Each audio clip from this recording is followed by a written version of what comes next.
Bom, então acho que já dá para a gente começar, né? Bom dia a todos. Eu sou Ana Paula Teixeira, gerente de conteúdo das feiras FISA, Fispal Tecnologia e Tecnocarne. A gente agradece muito a participação de vocês, de todos os nossos participantes, palestrantes, a Daniela. Bom dia, Daniela, obrigada por ter aceitado. Gustavo, Susan, Cristina, Diego e João Dornelas, especialmente aí por uma participação ilustre aqui do nosso presidente da indústria de alimentos e bebidas, que para a gente é super importante para dar esse overview. Antes da gente começar, eu vou explicar um pouquinho para vocês como é que vai funcionar o webinar. A gente vai ser um debate, modelo de debate. A gente vai ter aí a mediação do João Dornelas, que vai coordenar toda essa nossa conversa, para a gente falar de um tema muito importante, que é o consumo do nosso consumidor, né? Como que ele tem impactado a indústria de alimentos e bebidas. Então, durante o evento, vocês podem mandar as perguntas aqui nessa parte do Q&A. Logo embaixo de participantes tem uma janelinha Q&A. É por aí que vocês vão mandar as perguntas. Ali no chat é mais para vocês se comunicarem, se conhecerem, mas as perguntas são ali no Q&A. Durante o evento, as meninas que estão aqui no background, vão mostrando para vocês como fazer as perguntas por ali. E a gente vai selecionando. No final do debate, eu volto e faço as perguntas que vocês dirigiram a eles. Então, queria agradecer novamente a todos os palestrantes. E, João, pode começar, fica com você. Legal. Bom dia a todos. Na verdade, é um prazer, uma honra estar aqui com esse seleto grupo de profissionais que entendem bastante do negócio de alimentos, né? E é legal falar, é muito bom poder falar um pouco do que está acontecendo com a indústria de alimentos nesse momento tão crítico para o país, né? Para quem não sabe, acho que imagino que a maioria das pessoas sabem, mas nunca é demais dizer.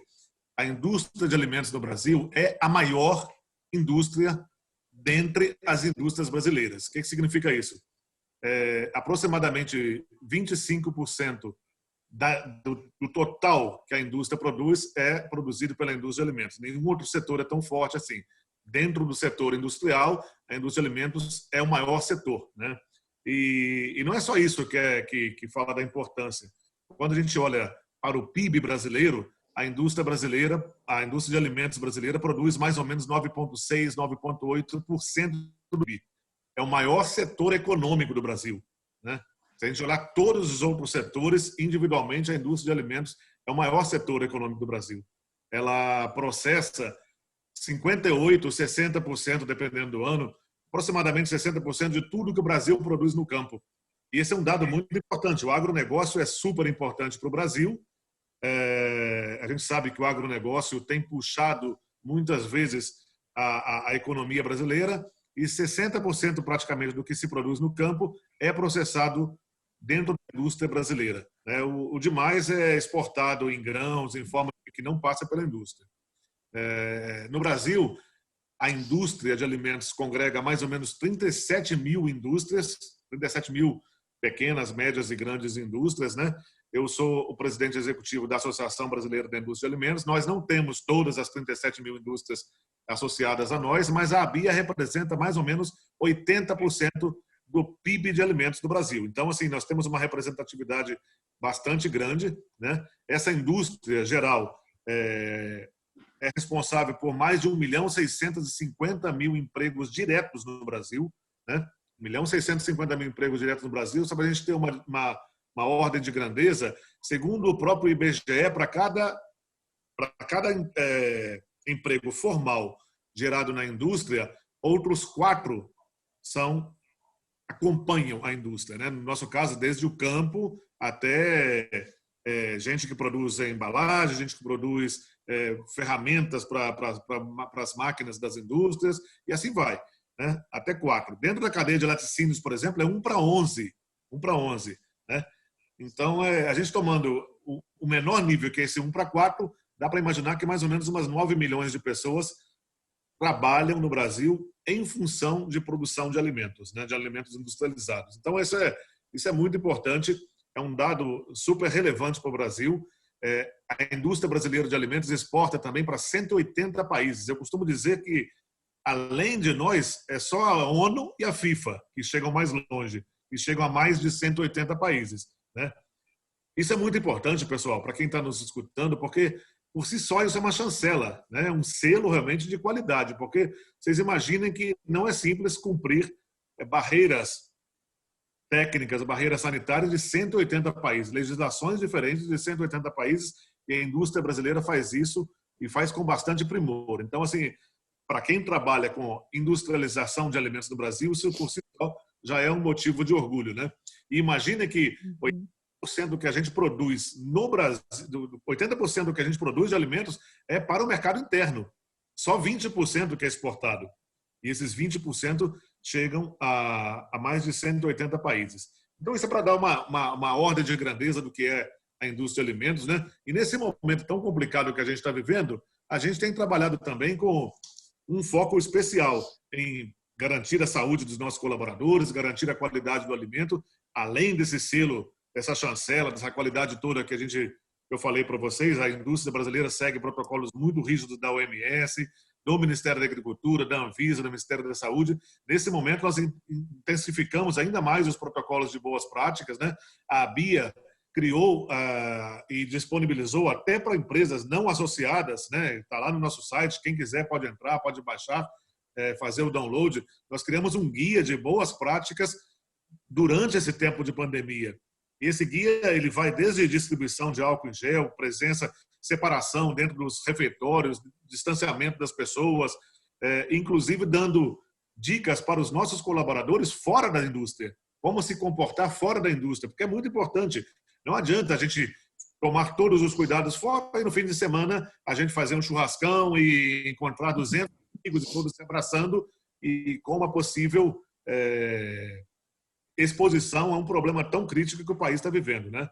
Nós fizemos também parceria com órgãos do governo e da sociedade civil para mobilizar ações de responsabilidade civil, como doação de álcool em gel, doação de alimentos, de cesta básica, né? E com muita satisfação eu posso dizer que a indústria brasileira de alimentos tem dado realmente uma demonstração muito grande de cidadania, desde doação de água, doação de... Imagina, foi construído um hospital em São Paulo, né? Com apoio de uma das indústrias que são associadas à BIA, a Ambev especificamente, e várias outras fizeram doações inclusive de EPIs, doações de máscaras, de respiradores para hospitais, além de alimentos, e estamos participando muito ativamente. Mas a nossa principal preocupação lá no início foi garantir o abastecimento do Brasil. A gente via em imagens de outros países onde a epidemia chegou mais cedo, mais rapidamente, a gente via problemas de abastecimento no supermercado, pessoas brigando para ter acesso aos alimentos dentro dos supermercados. E desde o início a BIA, de modo muito proativo, né, nós buscamos então a Associação Brasileira de Supermercados e a Associação Paulista de Supermercados e criamos um comitê de crise, um comitê de monitoramento. Depois nós convidamos ainda algumas outras associações também de produção de alimentos, a ABIMAP, a ABIR, por exemplo, e a ABICAB, e passamos a nos reunir diariamente também, assim como nós estamos aqui.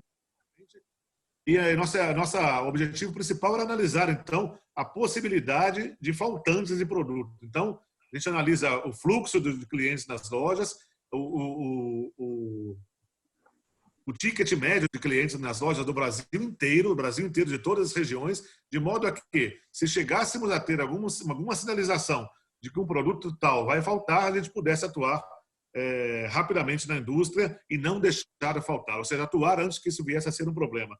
E, satisfatoriamente, a gente pode dizer que o Brasil não tem problema de desabastecimento de alimentos, né? A coisa vai seguindo, digamos assim, de uma maneira bastante segura, bastante tranquila do ponto de vista abastecimento de alimentos, né? Agora, imediatamente, nós não vemos, no horizonte de curto prazo, não vemos nenhum problema para o Brasil nesse sentido. Então, é muito satisfatório poder estar aqui hoje para realmente falar com vocês, comentar com vocês a respeito de como nós estamos trabalhando, né, para garantir o abastecimento no Brasil e ouvir um pouco das experiências dos nossos colegas também que estão aqui conosco para falar a respeito de realmente como é que eles têm sentido essa pandemia, como é que eles têm sentido tudo isso que a gente está vivendo. Não tem sido simples para ninguém, né? Mas a gente pode dizer que a indústria brasileira de alimentos continua funcionando com muita qualidade, com segurança, né? E garantindo o alimento na mesa brasileira. A gente vai falar primeiro com a Daniela, da Nielsen, né? A Daniela vai mostrar para nós aqui, durante os próximos 5 minutos, a pesquisa que a Nielsen realiza e vai trazer dados para nós a respeito do consumidor brasileiro durante essa pandemia. Então, Daniela, eu não quero tomar mais tempo, não. A gente sabe que o tempo é escasso, é rápido. Nós temos muita coisa boa para trazer aqui. Eu vou passar a palavra para você de uma vez, Daniela. Fique muito à vontade para apresentar para os nossos parceiros que estão nos escutando no Brasil inteiro aqui os dados dessa pesquisa. Por favor, Daniela.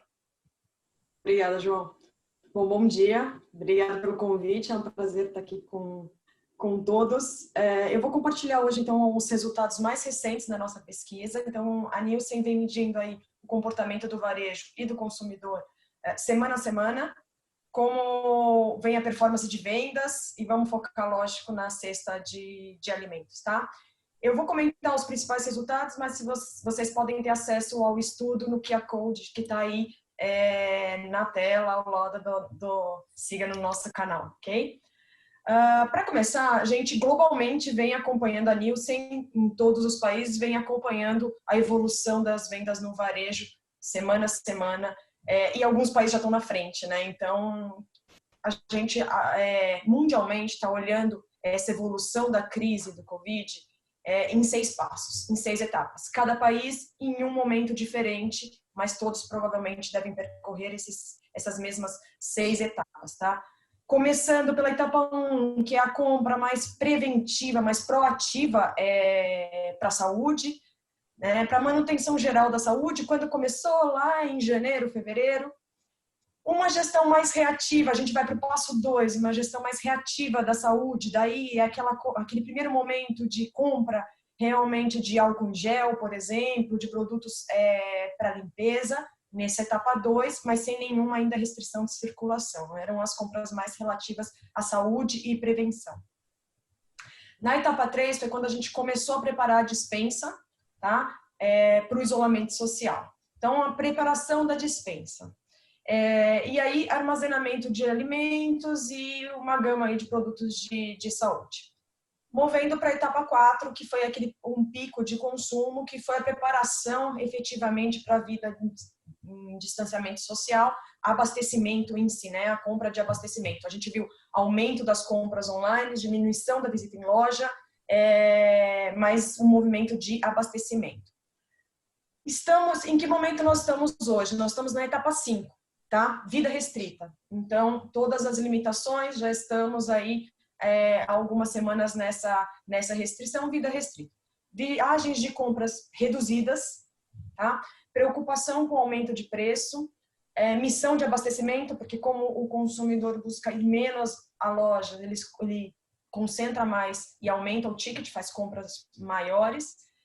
O aumento do online, que a gente percebe desde da etapa 3, mas o online se consolidando aí na etapa 5. E é essa etapa que nós estamos no momento. Eu vou compartilhar um pouco de número com vocês, tá? A próxima etapa é a última, que é a 6, que alguns países da Europa e principalmente da Ásia, né, já estão vivendo, que é vivendo uma nova normalidade. É a diminuição das restrições e começando a retomar a vida, né? A gente vai falar um pouquinho mais no final. Não chegamos lá ainda, mas vou falar um pouquinho do que nos espera nessa etapa 6 aí, voltando a essa nova normalidade, ok? Bom, deixa eu só mover aqui. O consumidor está extremamente estressado, né? O que a gente vê é um consumidor preocupado.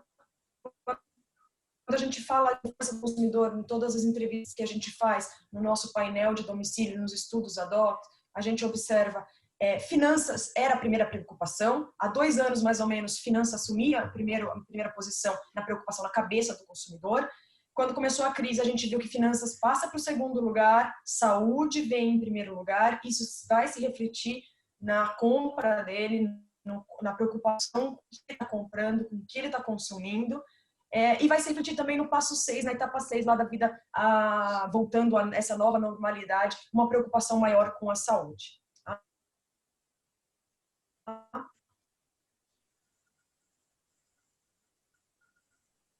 Como o varejo tem se Nielsen, tá? E depois a gente entra em alimentos, até para vocês poderem, para a gente ter uma base de comparação da performance de alimentos com as demais cestas, né? Falando total, todas as cestas medidas pela Nielsen, a gente observa no acumulado do ano até agora um crescimento de 11,4%. Tá? Então, um crescimento de vendas aí de 11,4% no total. Quando a gente fala dos diferentes formatos e canais, a gente observa aí o destaque muito significativo, com um crescimento de 18% no canal Cash and Carry, até por essa compra de abastecimento, por esse movimento de estocagem e redução do número de visitas às lojas, esse canal que já vinha sem mais relevância ainda nesse momento, tá? Um crescimento de 18%. E lembrando que aqui eu estou falando de todas as cestas, tá? Farmácia também, farmácia cadeia, estou falando do varejo moderno aqui, cadeia de farmácia, né? Também com um crescimento um pouco acima da média, de 12,1%. Mas, no geral, o varejo moderno vem ganhando importância, vem crescendo e acelerando. Quando a gente olha semana a semana, a gente observa, porque a questão era, a grande questão que a gente vem acompanhando o comportamento do consumo o consumidor vai se estocar e depois as vendas vão cair, né? Por isso que a gente vem acompanhando esse movimento semana a semana e comparando sempre com a semana anterior e com o mesmo período do ano passado. A gente observa que esse movimento de estocagem aconteceu, a gente teve um pico na semana, maior pico do ano, e mesmo se comparado ao ano passado, por exemplo, da Black Friday, na semana de 22 de março, tá? Esse foi o maior pico de abastecimento que a gente viu e a gente vinha acompanhando. Era esperado, foi bem o momento que a gente começou a mudança de circulação, mas aí a questão era o que vinha depois, né? Essa compra, essa venda vai cair porque o consumidor já se estocou ou vai permanecer? E o que a gente observa é que realmente ela caiu na semana seguinte, mas não a patamares inferiores ao que a gente observava no ano passado. E ela continua alta, tá? Semana a semana tem algumas flutuações, porque, lógico, começo do mês tem as primeiras 2 semanas do mês são mais fortes em abastecimento, mas a gente observa que o consumo mais dentro do lar faz a compra no canal moderno, no autosserviço, na farmácia, no cash and carry, crescer bastante significativamente. Então, no total do ano, a gente já vê um crescimento de 11%. Né? E quando a gente fala de alimentos em si, eu falei 11,4%, né, para todas as cestas. Quando a gente fala de alimentos em si, a gente vê um crescimento de 14%. Tá? Acima, então, alimentos é uma das cestas que se destacam nesse cenário. No autosserviço, consumidor consumindo mais, cozinhando mais dentro de casa, a gente vê alimentos como uma categoria que ganha bastante relevância. Commodities, crescimento de 17%, então a cesta especificamente dentro de alimentos, mas só falando de commodities, cresce 17%. Tá? E depois tem os perecíveis, que também tem um destaque bem positivo, com crescimentos entre 17% e 18%. Então, esses são os principais destaques aí quando a gente fala da cesta Nielsen. Alimentos, commodities e os perecíveis são os grandes destaques. Quando a gente fala vamos entrar um pouquinho, então, mais no detalhe de alimentos, eu já falei, né, um crescimento de 14% no acumulado do ano. Se a gente olhar só o canal atacarejo, que é China, esse crescimento é de quase 20%, de 19,6%, e esse canal vem se destacando, vem ganhando importância. Quando a gente fala dos principais destaques, falando de categoria agora, dentro de alimentos, tá? Os principais destaques nesse acumulado de 2020, acumulado do ano, né, de 2020, até a semana aí de 26 de abril, de 26 de abril, desculpa, a gente tem, comparando com o mesmo período do ano passado, biscoitos é a categoria com maior destaque, tá? Um crescimento de 11%, destaque para essa categoria no acumulado, seguido por salgadinhos, tá? Os snacks, vitaminas, como era de se esperar, um crescimento aí também de quase 10%, leite em pó e massas alimentícias. Então, esses são os principais destaques aí dentro da cesta de alimentos nesse acumulado de 2020 até a semana de 26 de abril. Na outra ponta, os destaques, categorias que estão caindo, categorias que estão retraindo. Cereais em barra, doces industrializados e guloseimas em geral. São as principais retrações, tá? Mas como eu disse, no geral, a cesta vem performando muito bem nesse momento de crise. E o que vem depois, né? Vamos falar um pouquinho então da etapa 6. Lá nós estamos na etapa 5, vida restrita, limitação, consumo todo dentro do lar, mas a gente está olhando para os outros países que já estão migrando, saindo da etapa 5, indo para a última etapa, que é retomando a normalidade, a essa nova normalidade. O que a gente vem observando? E aí falando principalmente dos consumidores da Ásia, tá? A gente tem feito várias pesquisas e olhado bastante o comportamento desse consumidor na Ásia, e o que a gente observa é o que eles estão declarando nesse momento de volta à normalidade, que eles pretendem manter esse hábito de comer mais em casa, tá? Essa redução da refeição fora do lar é um hábito que eles pretendem, que eles alegam, que eles dizem, que eles pretendem manter, tá? Consumir mais dentro de casa, preparar suas próprias refeições e, atrelado a isso, uma alimentação mais saudável. Todos estão preocupados, como eu disse, saúde sobe nesse momento na preocupação do consumidor, e o consumidor para pensar e pretende manter hábitos mais saudáveis de alimentação, mesmo depois da crise, tá? E outra mudança significativa que a gente vem observando, é claro que acho que essa já é bem comentada, é o e-commerce, né? O e-commerce se acelerou bastante. Nos nossos dados do EBIT, a gente observa novos compradores toda semana, esse número aumenta dentro do painel de EBIT, pessoas que nunca compraram no e-commerce passando a comprar a primeira vez, inclusive de nível socioeconômicos mais baixos, então, assim, aumentando a dispersão, a penetração desse canal, e com certeza é um canal que vai se consolidar e tende a ganhar bastante espaço mesmo depois da crise. Então, esses eram os principais pontos. Mais detalhes, como eu falei, a gente tem o QR Code aí na tela para vocês poderem acessar, e os meus contatos também.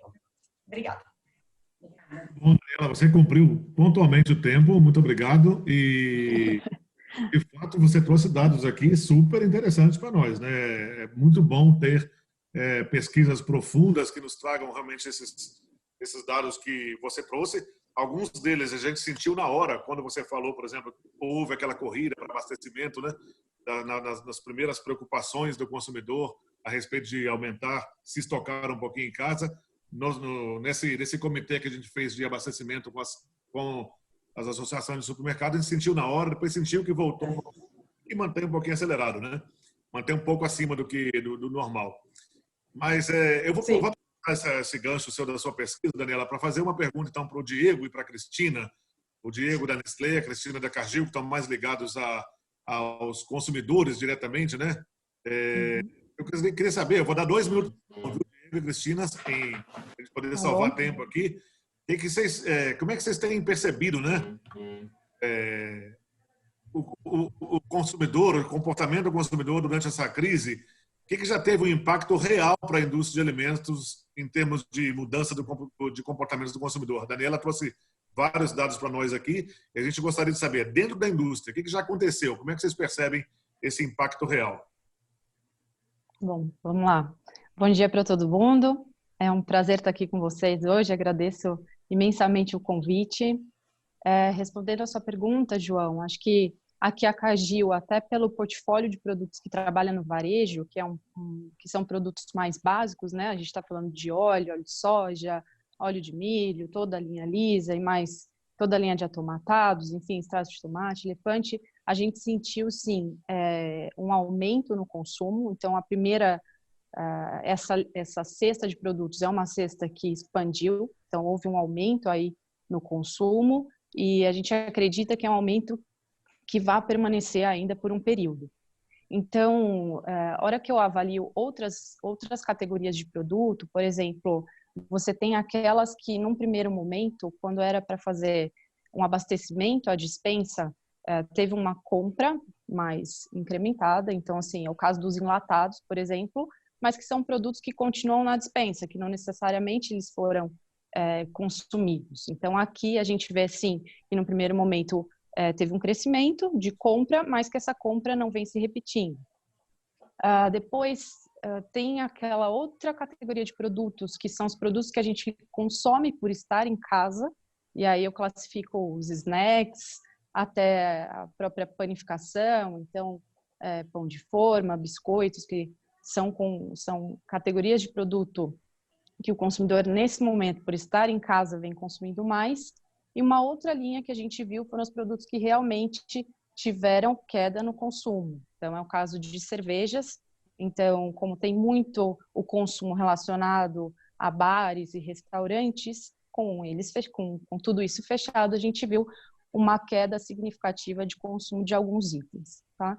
Então, falando da cesta, então, olhando diretamente a Cargill, nesse momento, para varejo, realmente a gente teve um aumento importante nas vendas, mas tem um impacto também das outras linhas de produtos, porque a gente também trabalha com outros canais, como food service, como o próprio B2B, que a gente fornece para categorias diferentes. Bom, primeiramente, obrigado também pelo convite.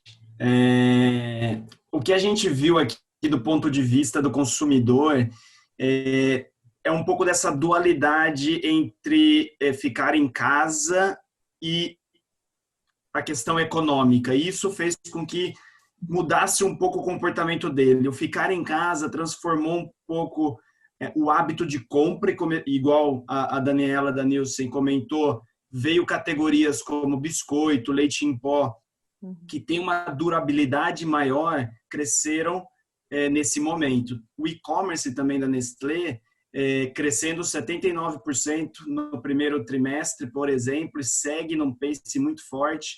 E não é somente a Nestlé, a gente vê boa parte das empresas de bens de consumo focando nesse canal, e é um canal que a gente vai comentar durante, claro, o dia de hoje, mas é um canal que veio para ficar, não é apenas uma tendência, é algo que tinha uma barreira e veio para ficar. Então, todo esse hábito de ficar em casa transformou um pouco a cesta e o canal de compra. Quando a gente vai para o lado um pouco da expectativa da economia em relação à percepção que o consumidor tem em relação à economia, a gente vê uma mudança um pouco na forma do tamanho dos produtos que ele compra, com um price point menor, ou seja, o que eu consigo comprar com o dinheiro que eu tenho, ou estratégias que a própria indústria faz de talvez aumentar um pouco os packages para que evite a frequência no supermercado e você compre pacotes maiores que durem mais e assim por diante.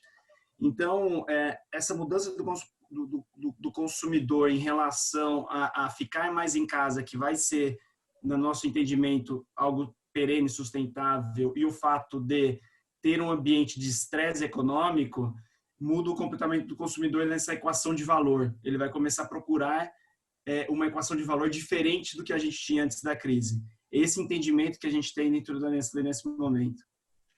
Legal, Diego. Obrigado, Diego. Obrigado, Cristina, acho que traz um reflexo muito real do que está acontecendo na indústria. E eu vou passar a palavra agora para o Gustavo da Abastecente, a Susan da Nexira, que fazem parte da cadeia de suprimentos, completa. Mudou a indústria, mudou a vida da indústria. Mudou para vocês também? Ou seja, existem demandas diferentes por parte da indústria de alimentos para vocês que estão na cadeia de suprimentos, a Master Sense e a Nexira, que produzem maiormente ingredientes, né? Vocês percebem esse impacto também? Vamos começar com você, Susan. Olá, bom dia. Queria agradecer o convite para participar desse debate. Só explicando um pouco o que é a Nexira. A Nexira é uma empresa francesa. Aqui no Brasil a gente trabalha com empresas pequenas, médias e grandes. Então a gente tem um pouco assim da dimensão do que está acontecendo no mercado, né? Tanto de alimentos quanto de suplementos. A mudança principal que a gente sentiu no primeiro momento foi toda a queda de ingredientes focados em produtos para onde você tem encontros, né? Por exemplo, festas, refrigerantes, confeitos, produtos para granulados, miçangas, tudo que for relativo a encontros e festas, isso realmente caiu muito, né? Desde o primeiro momento, porque o coletivo, né, foi desativado pelo momento, então isso foi bem impactado. muita queda na parte de, que até a Daniela da Nilce comentou, a parte de cereais em barra, alguns tipos de snacks caíram bastante também. Então, a gente sentiu uma retração muito grande nessa indústria e na indústria de suplementos, principalmente quando você fala em nutrição esportiva e até um pouco de beleza. Do outro lado, a gente veio muito forte a busca por ingredientes para imunidade, né, que é a palavra do momento, é a era da imunidade, vitamina C, os outros produtos que são para esse mercado. E também tudo que for relativo a produtos com shelf life mais alto, né? Então, produtos que você podia estocar. Então, acho que foi o que a gente sentiu mais forte, né? E o que a gente tem sentido mais também agora, nesse momento, é diminuição um pouco do cliente estocar, né? Da empresa se estocar e ela comprar mais por necessidade. A gente sempre trabalhou com empresas com forecast, passando previsões de consumo, e agora a coisa está tão incerta que a gente já não tem mais isso, né? Então, as pessoas entram em contato precisando do produto para amanhã. Então, é isso que eu senti mais forte na Nexira. Bom dia a todos. Agradeço também o convite aí da Informa. É um prazer estar nesse debate sobre um assunto tão relevante para todos, e é um prazer estar com colegas e com empresas que são realmente ícones da nossa indústria. É importante contextualizar o papel da MasterSense como um negócio que, na sua essência, é uma distribuição de ingredientes e aromas de grandes indústrias do nosso segmento e que, por isso, atende uma camada das chamadas pequenas e médias indústrias, que, obviamente, dada a dimensão do Brasil, tem uma enorme relevância, seja regional, muitas vezes até nacional, chegando à liderança de algum dos seus segmentos de atividade. E óbvio que devido a essa forma abrupta que a crise nos atingiu, e a Daniela explorou muito bem essas fases, né, de como a crise impactou o consumo, num primeiro momento, e a gente remete esse primeiro momento a também aquele final de março, quando iniciaram as medidas de quarentena, isolamento social, havia muita incerteza de como cada região, cada segmento e os portfólios respectivos seriam impactados, né? E passado o tempo, e lógico que as mudanças foram muito intensas, dia a dia, semana a semana. Para alguns ficou mais evidente, eu posso dizer que, de novo, no nosso cenário de clientes, a gente se conecta aí com aproximadamente 4, 5 mil indústrias de alimentos no Brasil,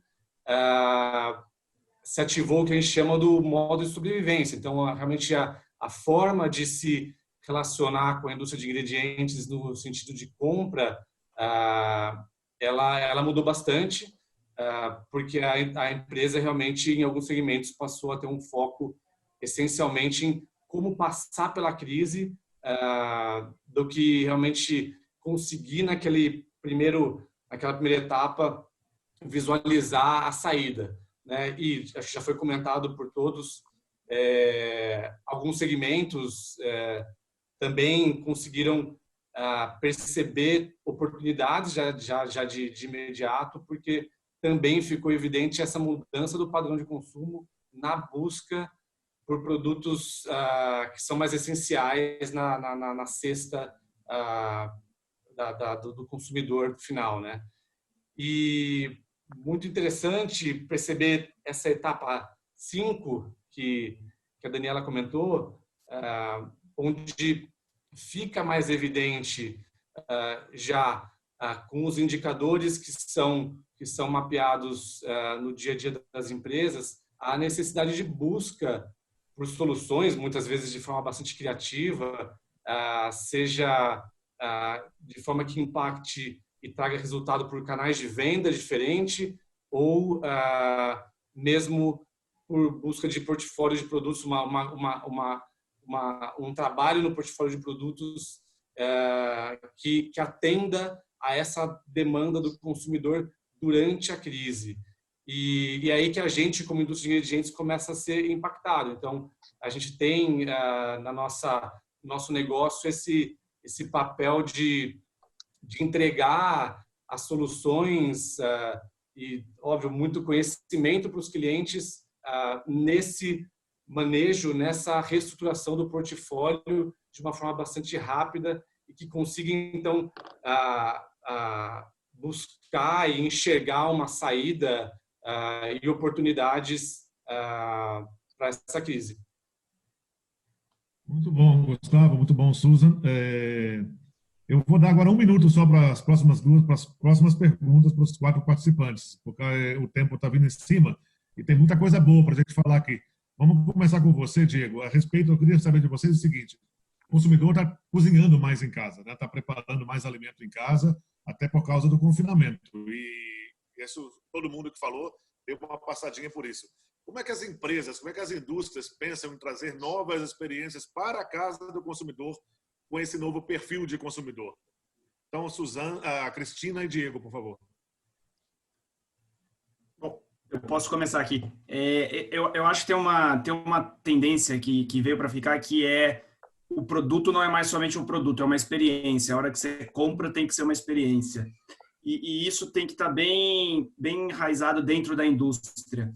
E a Nestlé faz muitas ações nesse sentido. Por exemplo, a gente tem o canal Receitas Nestlé, teve recorde de acessos durante a Covid, assim por diante, na qual a gente fornece uma série de receitas nesse momento tão difícil, né? O segundo ponto que eu acho que é bem interessante é como a gente pode transformar aquele produto num ecossistema de experiência, oferecendo, por exemplo, acessórios, programas de fidelidade, rastreabilidade da cadeia de produção e assim por diante. Por exemplo, no Dia das Mães, que a gente vai ter agora, dentro do Empório Nestlé, quem comprar um produto do Empório tem a opção de também colocar um buquê de flores que a gente está fazendo junto com as comunidades locais de algumas regiões. Então, é um pouco desse propósito que a gente tem que trazer junto com o produto.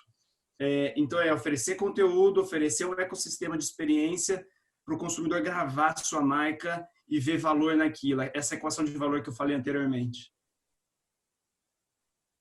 É isso aí, perfeito. Eu também vejo essa questão da experiência, de como você se aproxima do consumidor. Então, a Caju também tem trabalhado nos sites com vídeos, com receitas, então, desde receitas que levam os nossos produtos, enfim, para que a gente consiga realmente movimentar um pouco mais essa experiência. E aí, até indo um pouco além, acho que a Caju também ela consegue trabalhar junto com os parceiros, junto com algumas empresas de alimentos, para poder até construir e desenvolver produtos mais interessantes também, para que as pessoas levem para o lar e consigam uma nova relação com eles. Eu acho que até quando a gente olha as próprias marcas também, né, como que elas vão agora se comunicar com esse novo consumidor e como é que a gente faz essa relação ficar mais próxima. Bem, muito bom. Eu queria perguntar então para o Gustavo e para a Susan agora a respeito de critérios do consumidor, né? Vocês acreditam que o consumidor vai ficar mais criterioso, mais exigente em relação a produtos e categorias que eles consomem naturalmente?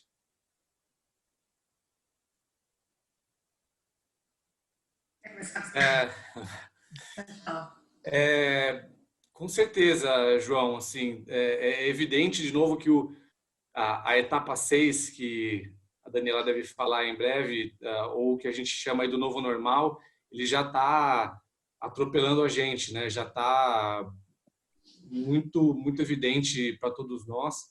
E a própria indústria de alimentos, os nossos clientes, a gente percebe essa necessidade de se adequar às questões de segurança, de qualidade internas e como transmitir essa segurança através de suas marcas para os seus clientes. Então, essa busca por se relacionar a marcas que entregam essa segurança, além dos outros conceitos já falados de saudabilidade, de imunidade, de conveniência, fica muito evidente já nesse cenário atual e certamente para o futuro.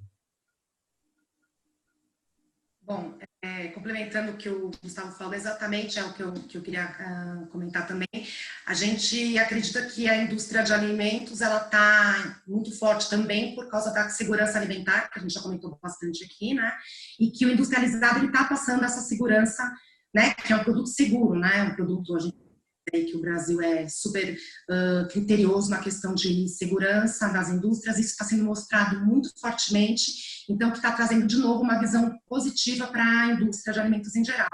Então eu acho que o que o consumidor vai ficar curioso é procurar marcas que nesse momento foram transparentes, mostraram como cuidaram dos seus funcionários, das suas equipes, como participaram, como ajudaram a comunidade. Eu acho que tudo isso vai ser muito importante para um pós-pandemia para a marca. Então, eu acho que as indústrias de alimentos, em geral, elas estão fazendo um trabalho bem excelente aqui no Brasil, porque, além de todo o apoio, né, tanto o apoio para a sua própria equipe, quanto para o apoio à comunidade.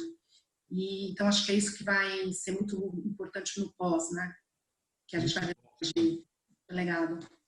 Muito bem. Eu vou fazer mais uma pergunta de 1 minuto para o Diego e para a Cristina, que é o seguinte. Nós ouvimos aqui, desde a pesquisa da Nielsen que a Daniela apresentou e outros colegas falaram a respeito da preocupação do consumidor com maior imunidade, principalmente com saúde, né, passando até à frente das questões financeiras. A indústria de alimentos vem saindo bem, vamos dizer, nessa situação toda. Os números que a Daniela mostrou para a gente, a indústria cresceu, né? Mas a gente tem uma preocupação, evidentemente que todos temos uma preocupação e pode chegar um momento que a renda do brasileiro venha a faltar e com uma renda o perfil de consumo pode mudar.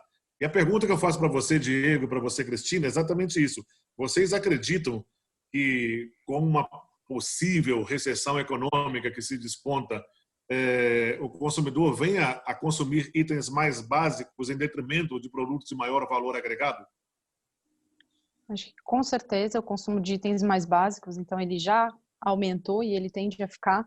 Então, quando a gente olha historicamente em todas as crises e recessões que já passamos aqui, os itens mais básicos realmente acabam tomando bastante espaço. E ainda mais agora com essa questão de continuarmos mais em casa, cozinhando mais em casa, então com certeza. Acho que aqui existe sim um fortalecimento de itens básicos. Agora, com relação ao aos produtos de valor agregado, como é que esse balanço vai ficar? Eu acho que ainda é um pouco cedo para a gente fazer estimativas. Eu acho que pode acontecer algum efeito também ampulheta, onde você vê itens básicos despontando para aquelas classes que realmente estão buscando produtos mais econômicos, e, por outro lado, também você pode ter, sim, uma classe de clientes que vão continuar buscando produtos de valor agregado. Também acredito que vai ter um foco, sim, em produtos mais básicos, mas até fazendo até um contraponto, olhando para crises anteriores, a gente identificou, por exemplo, produtos sem lactose, com forte crescimento na crise anterior, cervejas premium cresceram na crise anterior. Então, a gente entende que vai ter dois momentos, dois tipos, vamos dizer, de procura que o consumidor vai ter nos próximos meses, que é algo que realmente é uma equação de valor preço-benefício e está barato ali, eu compro, então está um price point ideal, ou um family pack que eu consigo abastecer a casa para o mês, assim por diante, ou ele vai para produtos com uma proposta muito clara de saudabilidade, de imunidade, que ele está disposto a gastar um pouco mais para aquilo.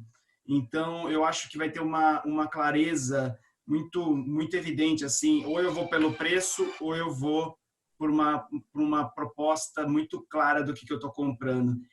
Produtos que vão ficar no meio, talvez vão sofrer nesse momento. Eu também acredito nesse efeito, que é bem a polarização aqui, né? A gente até chama, às vezes, de efeito ampulheta, onde você tem a base e você tem a premiumização pelo outro lado.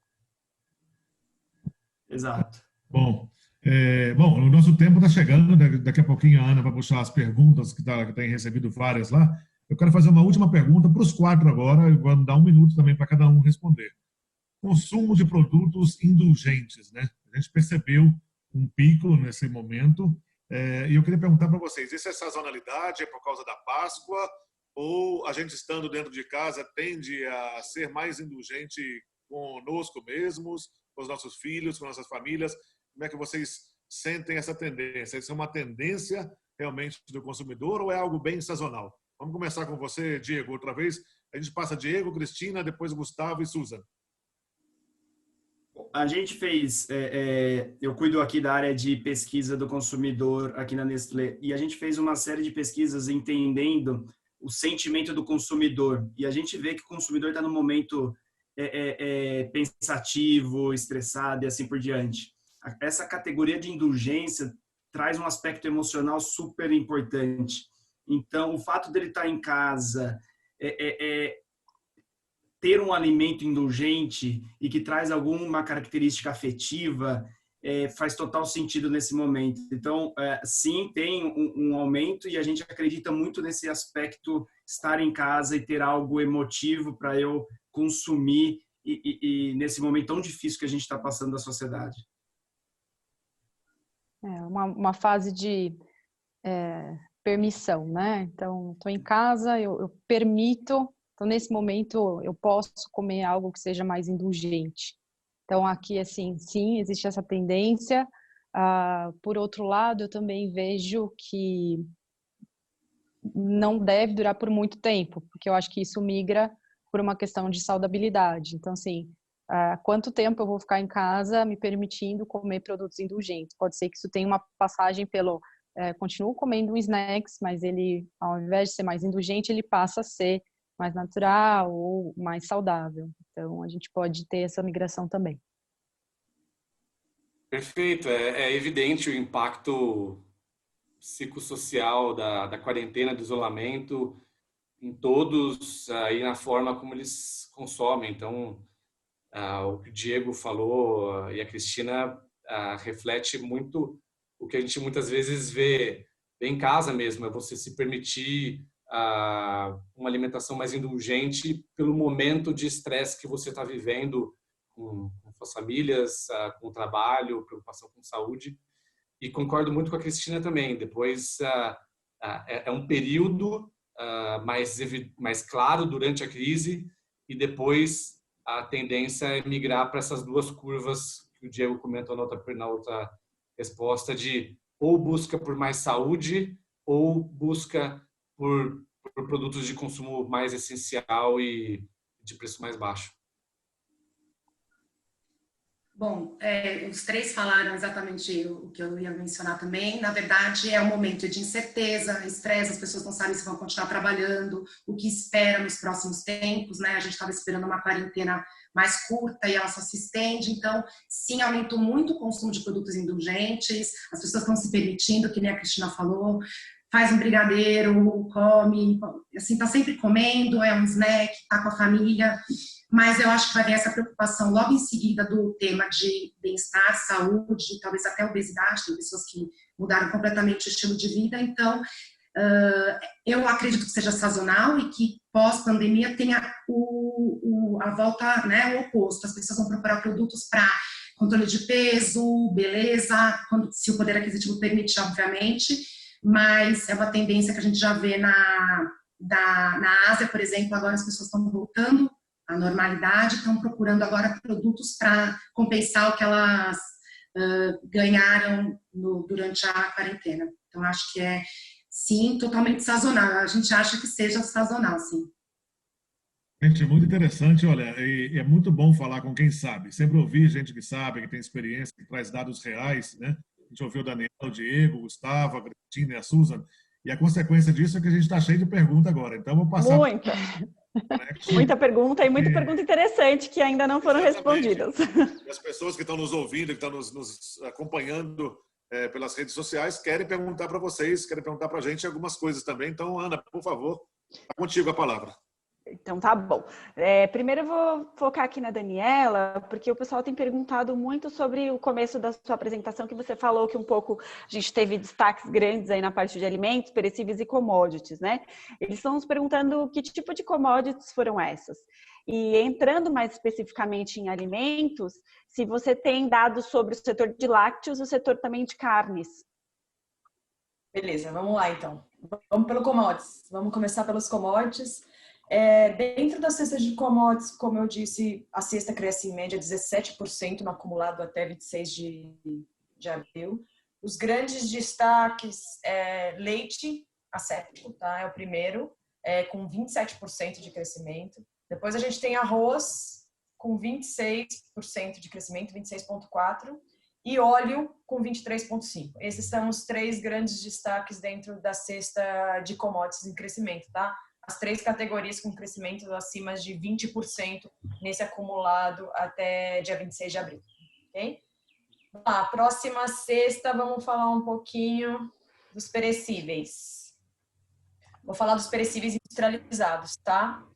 Aí dentro dos perecíveis, a gente tem... Porque aqui também tem lácteos, tá? Dentro dos perecíveis industrializados. Bom, já falei de leite nos commodities, mas vamos falar em perecíveis industrializados. O grande destaque de perecíveis industrializados... então só lembrando aqui, perecíveis industrializados cresce 12%, tá? Essa é a cesta como um todo. O maior destaque é a categoria de carnes congeladas, tá? Com crescimento de 25,6%. Então, esse é o principal destaque, carnes congeladas dentro de perecíveis industrializados.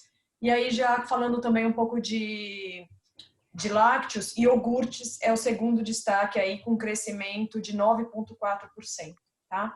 Seguido por margarina e manteiga, que tem mais ou menos o mesmo crescimento, em torno de 9%. Então, esses são os grandes destaques aí da cesta de perecíveis industrializados. Carnes congeladas com mais de 20% de crescimento, 26% de crescimento. Iogurtes, margarina e manteiga são os destaques na sequência com 9% de crescimento aproximadamente. Qual era a próxima categoria? Não, era sobre as commodities e sobre essas específicas. Chocolate também, você tem dados sobre chocolate? Pessoal, vamos lá, chocolate também é um destaque, até fazendo o link com o que a gente estava discutindo anteriormente, né, dessa questão de indulgência. Ele está nos principais destaques também de alimentos, tá? Teve um pico maior agora por conta da Páscoa, está fechando aí o acumulado do ano com um crescimento de 3,4%, tá? Não está no mesmo patamar das categorias que a gente comentou até agora, mas tem crescimento positivo no ano, uma queda nas últimas semanas em função da sazonalidade, né? Da saída da sazonalidade da Páscoa. Okay? Legal. João, o pessoal está perguntando bastante, eu achei até uma pergunta um pouco fora do nosso contexto, mas que também está dentro do contexto, fora e dentro. O seguinte, eles estão perguntando como é que a BIA, né, as associações estão se preparando para esse novo normal no sentido de segurança de alimentos, né? É uma questão que as indústrias conseguem passar isso para o consumidor de uma forma clara, até por isso a gente percebe os industrializados voltando aí, né, nesse novo centro. Então, eles estão perguntando se já tem alguma informação, se vai ter novas normas, o que a BIA está fazendo nesse sentido. Não, é bem legal, bem interessante essa pergunta, porque essa é uma preocupação que todos os painelistas falaram, né? Saúde, imunidade, e de fato ela vem muito realmente a calhar com o que a gente defende na ABIA. A associação defende que tudo que a gente faz, tudo que a gente comunica tem que ser baseado em ciência, né? Tem que ser baseado realmente em pesquisa, em tecnologia. Só para você ter uma ideia, olha, existem alguns dados que são preocupantes com essa pandemia. Nos chamam mais atenção, né? 800 milhões de pessoas no planeta consomem animais silvestres.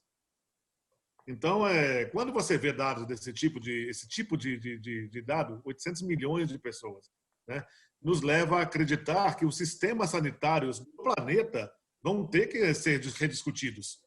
O sistema sanitário da China, por exemplo, ele ruiu, né? E aí a gente tem uma vantagem como Brasil, né, como povo brasileiro. Poderia dar vários exemplos aqui, mas um dos que a gente fala sempre é a febre aftosa. O Brasil exporta carnes para vários países do planeta. A gente exporta no total para 180 países, como eu falei lá no início, né? A gente é considerado livre de febre aftosa, mas com vacinação. Ou seja, o Brasil vacina todo ano o rebanho inteiro para poder garantir o status de livre de aftosa, né? Então, acho que o brasileiro aprendeu. Desde o agronegócio, a gente aprendeu, tem muita segurança no Brasil, né? E aí, até interessante esse momento dessa pandemia, Ana, para a gente rediscutir ciência, né? Rediscutir realmente tecnologia de alimentos, porque o produto industrializado, se algo além do abastecimento, algo que ele leva realmente para o consumidor, é segurança. Segurança de estar consumindo algo que tem muita qualidade. A gente pode citar vários exemplos aqui, mas eu diria que o Brasil é muito regulado, né? Nós temos o Ministério da Agricultura, que é super exigente, a Anvisa, que é muito exigente. Por exemplo, nós temos dois aqui, temos a Susan e o Gustavo, que são responsáveis mais ligados à cadeia de ingredientes, né? E a gente vê muita bobagem nas redes sociais, muita bobagem. A gente escreve, olha, quanto mais ingrediente o produto tiver, pior para a saúde. Pelo amor de Deus, sabe? Isso aí nos dói quando a gente vê isso, porque, por exemplo, as pessoas quando falam isso não conhecem, não sabem que existe, por exemplo, lá na ONU existe o JECFA, né? O JECFA é um comitê conjunto de especialistas entre a OMS e a FAO, que são as pessoas que estudam durante anos um ingrediente e depois de vários estudos, de décadas de estudo, liberam aquele ingrediente para utilização na indústria de alimentos. Né? Sem contar que a Anvisa também é super criteriosa aqui no Brasil. Né?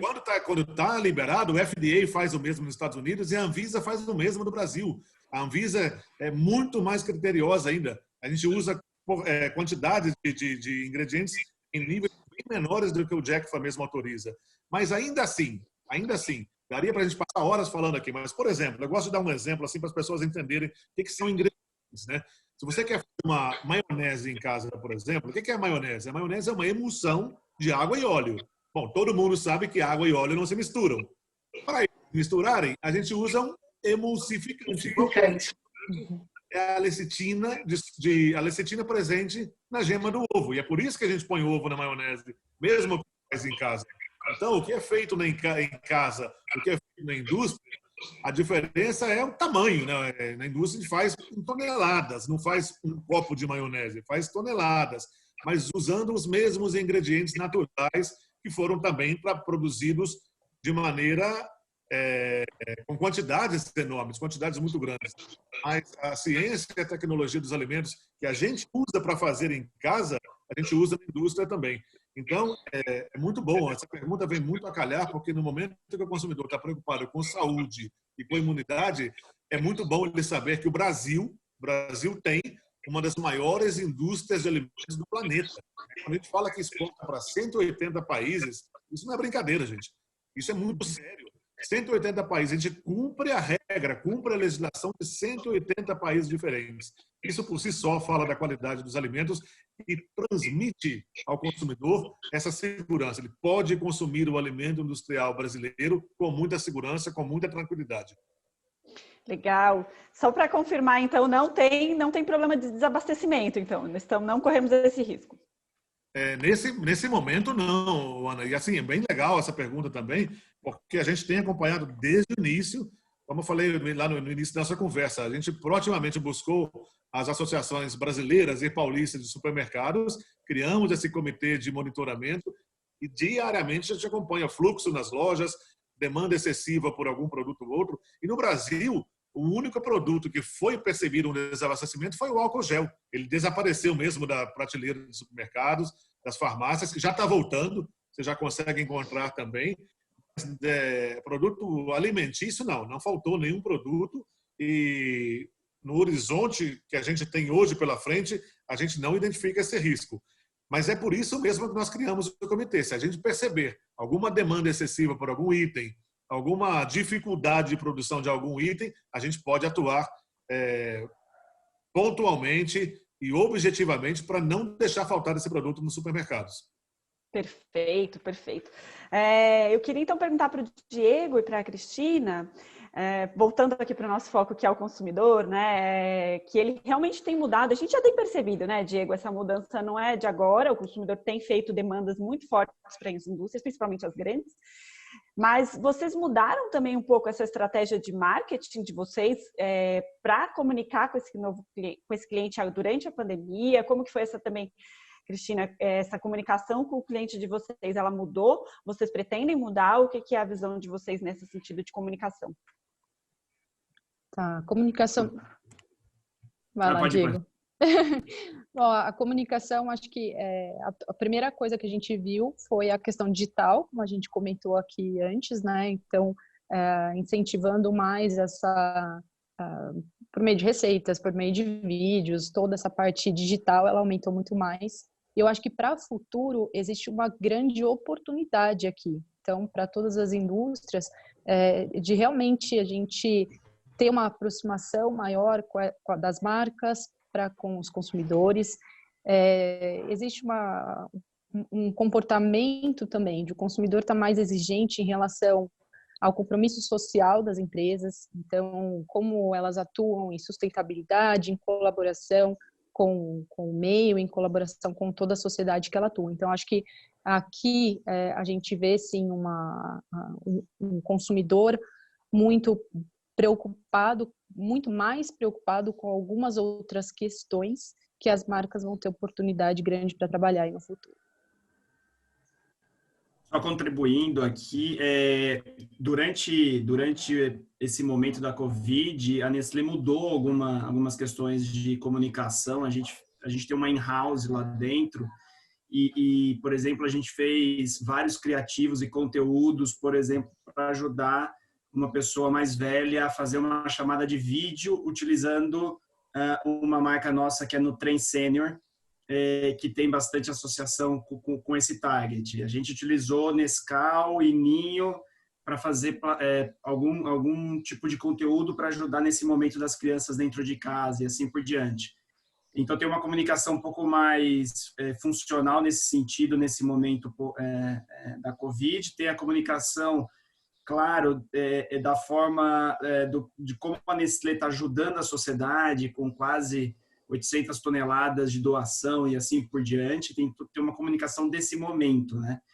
Mas, igual a Cristina falou, tem o pós-Covid, que eu acho que é importante que a comunicação vai mudar e o propósito, igual a Cristina colocou, que acho que vai pegar muito nesse momento, né? Como que as marcas vão se posicionar, e óbvio, o que foi feito durante a Covid vai ser lembrado, mas como vão se posicionar depois da Covid. Os consumidores estão exigindo esse posicionamento, estão exigindo que as marcas tenham uma conversa um pouco mais direta. E isso fica evidente, né, através do mundo digital, redes sociais e assim por diante. É um diálogo, não é mais um monólogo como que era na TV, etc., que era só uma comunicação única, né?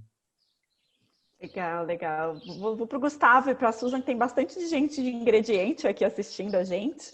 Estamos agora com 650 pessoas e tem bastante gente de ingredientes perguntando diversas questões. Mas uma que eu vou precisar é como que a indústria de ingredientes, nesse momento, serve para apoiar a indústria de alimentos, né? E o que vocês têm percebido na mudança de relacionamento com essas indústrias, com as indústrias de vocês, né? O que tipo de produto, o que vocês têm percebido aí no relacionamento com a própria indústria? Pode começar, Susan? Tá desligado. Você tá no mudo.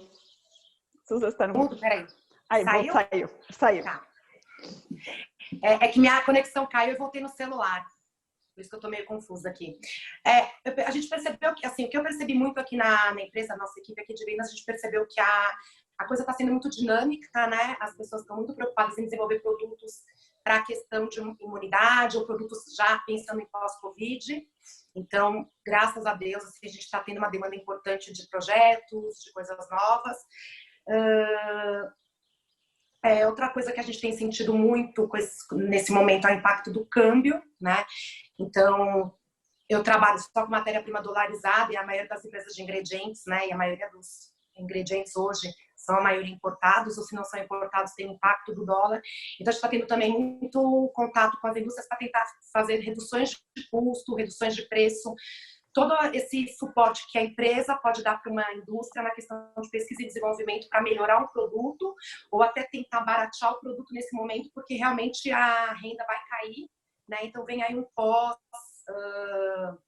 pós-pandemia, que as pessoas não sabem como é que vai estar o poder aquisitivo, a gente não sabe, a gente não tem ideia do tamanho ainda do estrago, né, que vai ser na renda das pessoas. Então, a gente já está trabalhando questões até de redução de preço, redução de custo, reformular produtos para manter a mesma qualidade, porém mais baratos. Então, é isso que hoje eu tenho feito mais, já pensando no pós-pandemia. Gustavo? E complementando o que já foi dito aí pela Susan, a gente, desde o início da crise, teve um compromisso de estar muito próximo dos clientes, até por essa característica de que cada cliente teve um impacto diferente, dependendo da sua região, do seu segmento, do seu canal de vendas, como já foi bem dito pelos colegas aí também. E existe um papel extremamente importante que o João muito bem colocou na sua observação, que é um papel da indústria de ingredientes, na maioria das vezes, que é levar conhecimento à indústria de alimentos. Então, eventualmente, se observa que ingredientes ou projetos que no contexto pré-crise não faziam tanto sentido, passam a fazer muito mais sentido agora. E a indústria tem que se adequar através das suas áreas de pesquisa e desenvolvimento e trabalhar de forma muito rápida. Então, nós da indústria de ingredientes, e esse tem sido um compromisso da Mastersense muito forte, de continuar levando muita informação e muito conhecimento técnico para a indústria, que no nosso canal, vamos dizer assim, da Mastersense, nos pequenos e médios, é uma dor constante de ter acesso às informações e esse tem sido um movimento muito forte também no mercado. Perfeito, perfeito. Ana, até se eu pode puder complementar, claro. Aqui com a Cagil B2B, a gente também tem feito muitas ações específicas com clientes, então muitos desenvolvimentos de produto e até soluções dentro do nosso centro de inovação, que é em Campinas, e ferramentas também. Então, a Cargill, por ter todo esse histórico DNA de commodities aqui, a gente também tem ferramentas de gerenciamento de risco, de hedge cambial. Então, a gente vem atuando junto com a necessidade de cada um dos clientes para poder atuar realmente colaborando nesse momento de crise. E para aquelas indústrias que fornecem para o canal Food Service, a gente fez recentemente um hackathon, a gente chama de Sancathon, que foi feito em colaboração com a USP, lá em São Carlos. Então, envolveu mais de quase 500 pessoas e outras empresas também depois acabaram entrando. A própria a Bia também colaborou com a gente no Sancathon. Então, buscando aqui como é o novo food service e quais são as maneiras da gente atuar aí no durante e pós a crise do Covid. Essa colaboração, essa maneira que a gente tem de estar cada vez mais próximos aos nossos clientes e aos nossos consumidores também tem ajudado muito nesse momento. Perfeito. Uma das coisas que a gente pode dizer aí, né, que toda grande pandemia ou grande movimentação, ela muda um segmento de uma forma bem impactante, né?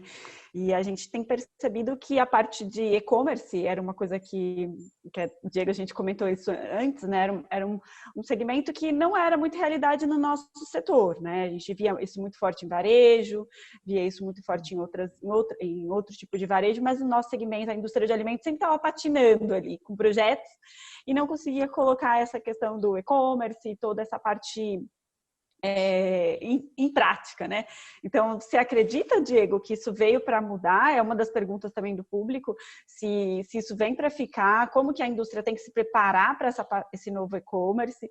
A indústria tem capacidade, estou fazendo várias perguntas dentro de uma só, mas a indústria tem capacidade de incorporar esse novo canal e entregar com a mesma excelência que a indústria já faz com o varejo. Eles querem entender um pouco essa parte do e-commerce, se isso é uma tendência para o nosso segmento. Tá, o e-commerce ele tem uma receita de bolo, olhando até para os outros países, muito clara, né? Então ele começou antigamente com livros, ticket para show e assim por diante, entrou no mundo de eletroeletrônicos, e a gente lembra da época que a gente não comprava nem roupa ou moda dentro do e-commerce. Hoje a gente compra. Tem categorias como eletrônicos que chega a 30%, 40% do faturamento é através do e-commerce. A moda 10%, 15%, dependendo do tipo. Hoje o varejo brasileiro em torno de 4%, 5% é no e-commerce. O que a gente vê é a última barreira do e-commerce estava chegando, era a barreira de alimentos. Então, era a última, principalmente nas classes mais altas, mas igual a Daniela comentou anteriormente, até as classes mais baixas começaram a comprar durante o Covid. Mas por quê? O e-commerce tem uma barreira muito grande, duas barreiras, vamos dizer assim, é o medo, diversos tipos de medo de compra, de não receber e assim por diante, e a bancarização, né? O fato de não ter cartão de crédito e assim por diante. Então, quando você vem com a Covid, eu junto com o momento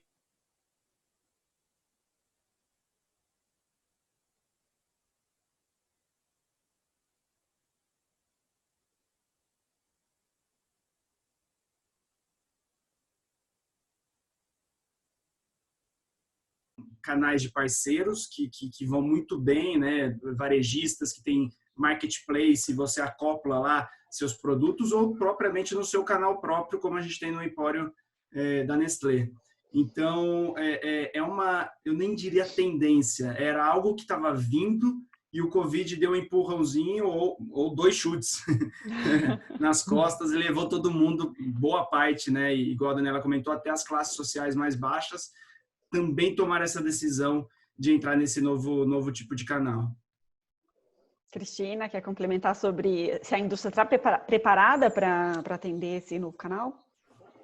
Ela está se preparando. Concordo com tudo que o Diego falou. Como impulsionou, né? Então, algo que a gente previa, mas ainda que ia demorar um tempo, ela realmente veio para... Então, o Covid aí foi algo que realmente veio para entrar com uma ruptura, né? E uma agilidade muito grande nessa questão de e-commerce. Legal. Antes dos participantes, alguém quer complementar? Pode complementar. Eu só ia fazer um ponto que muito do e-commerce depende muito também sai um pouco até do aspecto da indústria, e ele depende às vezes do aspecto logístico, né? Aquele famoso custo Brasil, etc. Que por isso que às vezes o e-commerce ele demora às vezes para chegar em regiões mais periféricas, tem um custo de frete alto, e aí você vai colocando alguns tipos de barreira que não dá para que 100% da população compre nesse momento. Então, a partir do momento que a gente vai reduzindo esses custos logísticos, até com empresa de tecnologia dentro de logística, ajuda o e-commerce a acelerar em diversas categorias. Só isso já dá um outro webinar inteiro, né?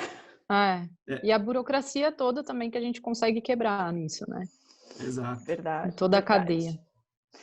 Eu queria agradecer a todo mundo que está aqui participando com a gente. Manda para a gente aqui no chat informações do que vocês querem ouvir nos nossos próximos webinars. A gente está à disposição para trazer temas que vocês se interessem, né?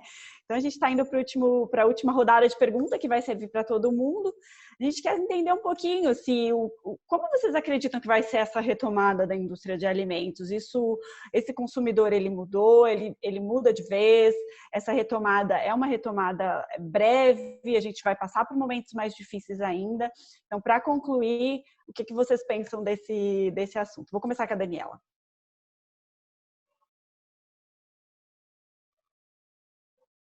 Bom, como a gente falou, eu acho assim, a indústria de alimentos é uma que, na verdade, tem se beneficiado desse momento, né? Então, eu acredito muito, mas temos aí que ver o impacto dessa crise financeira. E aí eu acredito muito no efeito ampulheta, que acho que já foi comentado. Os produtos do meio ali, o mainstream, com certeza serão os mais impactados nesse momento. Foi o que a gente já viu em outras crises. Sei que essa crise é uma crise diferente, né? Mas além do Covid tem a crise financeira que vem junto e que tem impactos mais a médio e longo prazo. Então, assim, frente, alimentos está numa situação que se beneficia. Essa questão do consumir mais dentro de casa acredita que vai cozinhar mais, pensar mais na saúde e preparar suas próprias refeições a gente acredita que veio para ficar e que tende a ganhar mais importância e relevância, então o alimento se beneficia bastante disso. Mas a gente imagina que aqueles produtos do meio que ou não se posicionam em preços extremamente competitivos ou um diferencial claro em que entregue algum benefício, algum valor a mais, esses serão os mais impactados. É nisso que a gente acredita. Diego? Eu acho que é bem alinhado ao que a Daniela comentou. Eu acho que essa não é nem tendência, essa realidade das pessoas ficarem em casa, eu acho que elas identificaram que não é tão ruim ficar em casa assim, apesar desse momento. Então, o ato de cozinhar dentro de casa não é que a gente não vai voltar para o padrão anterior, a gente vai voltar para um padrão acima do que a gente estava antes. Concordo 100% nesse efeito ampulheta de questões de marcas, de darem algum tipo de propósito, ou vai ter a questão de preço. E, para mim, também acho que a questão do canal, não somente do e-commerce, mas atacarejo, ou você entrega preço, ou você entrega conveniência. Novamente, essa polarização também de canais vai ficar evidente. Então, acho que são essas tendências que a gente acredita bastante pós-Covid, de que algumas se mantenham, claro, em patamares não tão fortes igual ao momento da Covid, mas maiores do que o pré-Covid. Cristina? Acho que a retomada aqui em alimentos, ela deve ser mais rápida do que em outros produtos, mesmo porque a gente está numa área privilegiada aqui, onde os impactos eles foram mais baixos. Em relação a comportamento, acho que sim, a gente tem também toda a realidade de home office que as pessoas aprenderam a fazer. Então, quanto de produtividade a gente não ganhou trabalhando dentro de casa, né? Então, a própria alimentação também, que ela tende a continuar ainda sendo maior no lar do que fora de casa. Então, eu acho que depende um pouco de que categoria o produto está, ele vai ter uma retomada mais lenta, uma retomada mais rápida. Gustavo? A observação da Cristina é super importante, no sentido de que a cadeia da indústria de alimentos ela tem uma essencialidade durante qualquer crise. Então, ela é definitivamente menos afetada, de novo, guardados os devidos impactos dentro de cada segmento. E nós acreditamos também que são duas crises que a gente está vivendo. Uma é a crise de saúde, que vai trazer essa linha de tendência de consumo também de produtos mais saudáveis, preocupação com conveniência, canal de venda. E uma outra linha muito importante no cenário brasileiro, que vai ser o tamanho e a profundidade da crise de crédito que vem na sequência. Então, e isso pode ser afetado, pode não, seguramente vai afetar o padrão de consumo de massa do consumidor brasileiro, da grande população brasileira. E em algum momento a gente entende que isso pode levar meses, anos, a uma terceira tendência do equilíbrio dessas duas linhas. Então, eventualmente, continuar uma busca, por exemplo, de produtos de consumo mais essencial com os apelos e as funcionalidades de maior saudabilidade, imunidade e funcionalidades efetivamente que se conectam com a crise de saúde. Legal. Susan, suas considerações finais? Tá mudo. Susan está no mudo. Agora foi. Voltou? Voltou. Sim. Desculpa. Então, eu estou bastante de acordo com a Cristina. Ela falou que acredita que a retomada de alimentos vai ser mais rápida também, mas também vai ser muito... dependendo muito do mercado, né? A gente não sabe, foi o que a gente comentou anteriormente, a gente ainda não sabe qual que é o tamanho da crise, quantas pessoas vão ser afetadas, de que forma isso vai se impactar no poder aquisitivo. Então, eu assim, de verdade, hoje, quando alguém me pergunta o que você acha que vai ser, para mim, eu ainda acho muito difícil de mencionar qual que vai ser o tamanho do problema e como a gente vai sair dessa depois. mas eu acho que vai ter um consumo mais consciente, as pessoas vão tentar comprar alimentos mais locais, vão tentar ajudar as empresas como eu falei antes, as empresas que realmente foram importantes no momento da Covid. A gente tem a questão das duas crises, que também já comentaram, a crise da saúde, a crise econômica, o câmbio. São muitos fatores hoje que vão influenciar agora no custo de tudo. Então, a gente não sabe o que vai acontecer agora, não sei, próximos 2, 3 meses. Então, para mim, ainda é um pouco difícil de avaliar. Então, desculpa, assim, esse é o meu comentário no momento. Não, tá certo. Tá todo mundo inseguro ainda, né? João, sua última fala sobre essa questão. Não, legal. Ana, de fato, assim, ainda é muito cedo, né, para a gente poder tentar analisar em profundidade o que vai acontecer, mas a gente está vivendo quase que matando alguns leões por dia, né? Mas é interessante poder dizer o seguinte: nesse momento, os governos estaduais, municipais, eles estão muito preocupados com protocolos, né? Como é que a gente faz para reabrir a economia? Porque existem temores que são muito fundamentados, né? Existe uma pressão por abrir a economia, mas seria um desastre se a gente abrir e depois houver pressão para fechar. Vai fechar de novo, né? Então, esses passos têm que ser muito bem dados, né? E dentro desses protocolos que estão sendo criados, de modo muito satisfatório, a gente pode dizer que a indústria de alimentos não parou, né? Nós adotamos protocolos desde o primeiro minuto da crise, reforçamos os protocolos que já eram, em grande parte, utilizados pelas indústrias, e com isso a gente está oferecendo, inclusive, aos governos, aos estados e municípios. Nós estamos em contato diário, todos os dias a gente fala com prefeituras e com estados, oferecendo a eles quais são os protocolos que as indústrias estão utilizando para que, num momento de reabertura da economia, que possam ser utilizados também. Acho que a indústria de alimentos do Brasil, nesse momento, está demonstrando que duas características principais, né, dois desafios principais estão sendo muito, muito bem cobertos. A segurança do alimento e a segurança alimentar. Muita gente faz confusão com as duas, Ana, ainda, mas é importante dizer, segurança alimentar é garantir que o produto está disponível para o consumidor, está presente lá nas gôndolas dos supermercados, no mercadinho do lado da casa, ou seja, ter disponibilidade do produto para o consumidor comprar. E a segurança do alimento está ligada realmente à característica intrínseca, à qualidade que é tão trabalhada nas indústrias todos os dias.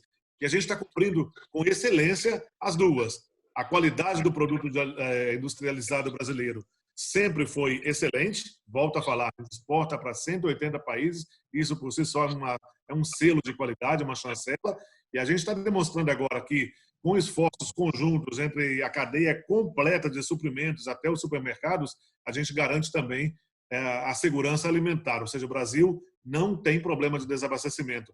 Então, a gente espera realmente que os protocolos utilizados, definidos pelos governos estaduais e pelas prefeituras, sejam bem seguidos pela população, bem seguidos pelos trabalhadores dentro, fora da indústria, de modo que a gente, quando reabra a economia, reabra dando passos muito seguros e não seja pego de surpresa, né? Obrigada, João. Eu também queria agradecer a todo mundo que ficou até agora com a gente. A gente está com 578 pessoas, é muita gente, né? Então, a gente vê realmente a importância desse assunto para o nosso segmento, né? Então, agradecer também a todos os palestrantes. Em nome do Food Connection, de todo o time, a gente agradece muito a presença de vocês e as informações riquíssimas que vocês trouxeram. Então, muito obrigada a todos. A gente acaba de encerrar, então, o nosso webinar. Até o próximo evento, então, pessoal. Obrigada. Tchau. Obrigado. Tchau. Um abraço. Tchau, tchau. Tchau, Daniela. Obrigada.